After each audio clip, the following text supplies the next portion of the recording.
Okay, so my site placement was at the VA, the Veterans Hospital, and what I'm going to be talking about is how this current health crisis has caused me to reflect on the community needs at my site.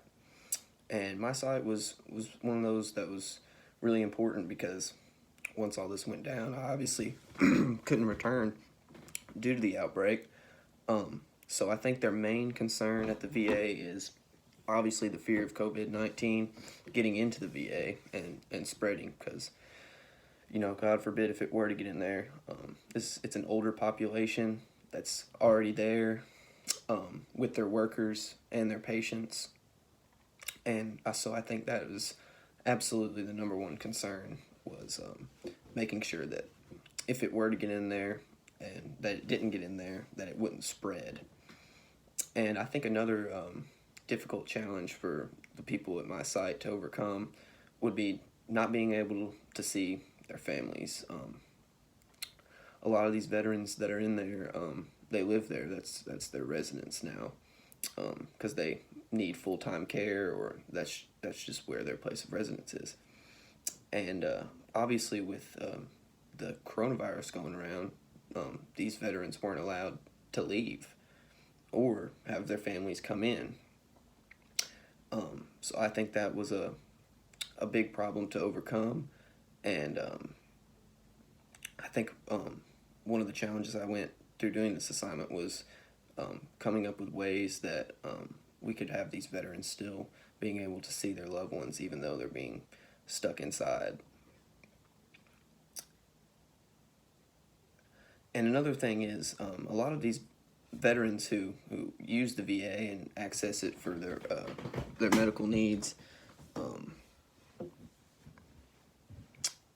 it makes it more difficult for them who don't live there full time to get their doctor's appointments. A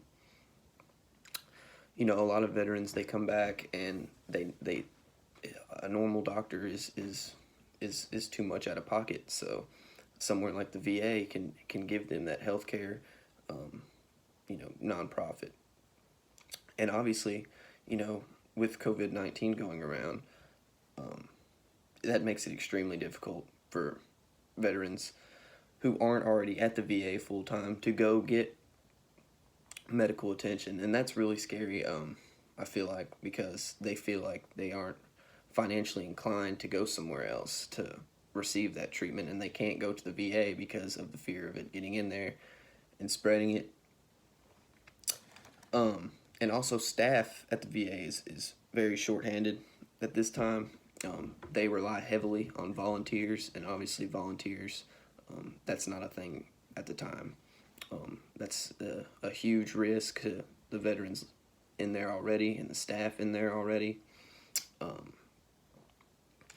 So, due to the staff being shorthanded with no volunteers, that makes everything extremely difficult there, as it already is.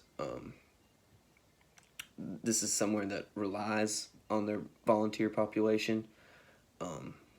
However, I'm assuming that the scale of operations there now is smaller, so maybe that's something that they can work around. And another thing is coronavirus it's proved itself deadly, especially to older populations. And as I said earlier, the majority of the population living at the VA is older, and most of them already have pre-existing health conditions, which is the number one concern with coronavirus being deadly. You know, if that were to happen, that would be tragic because you see a lot of things in the media going around about COVID getting in nursing homes and jails and places like that, compact environments where it can spread quickly.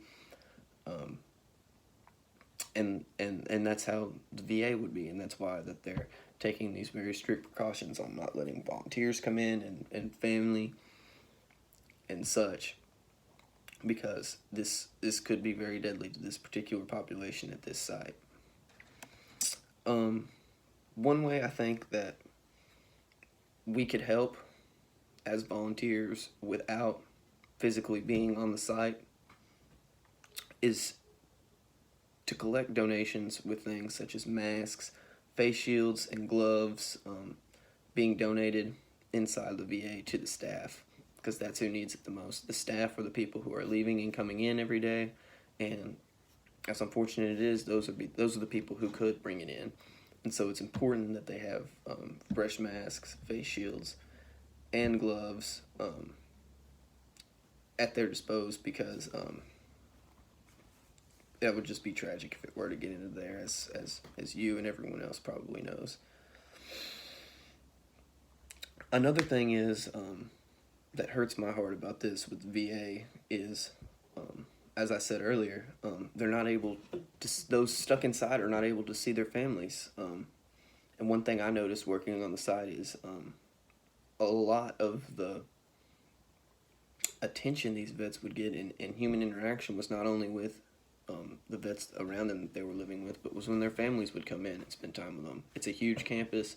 There was a lot of activities for them to do, so it was easy for family to come in and provide their veterans with love and care and attention.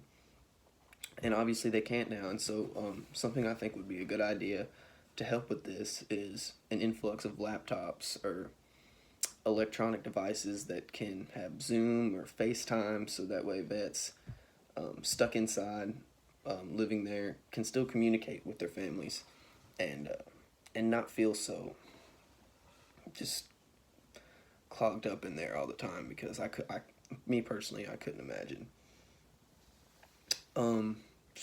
I think the VA is going to be very precautious moving forward with this for a while. Obviously, we aren't at the light of the end of the tunnel yet. It doesn't seem that we're really anywhere close as things start to open up. I think places like the VA and other hospitals and full-time living facilities are going to be extremely cautious with this. And I say this because a place like the VA, volunteers, that's obviously not going to be something that's going to be happening for a while, because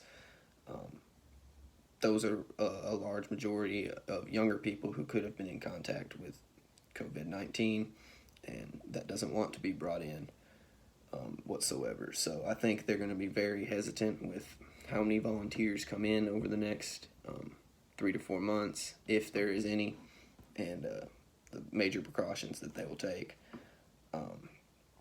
And obviously another one is people coming into the campus wearing gloves and masks.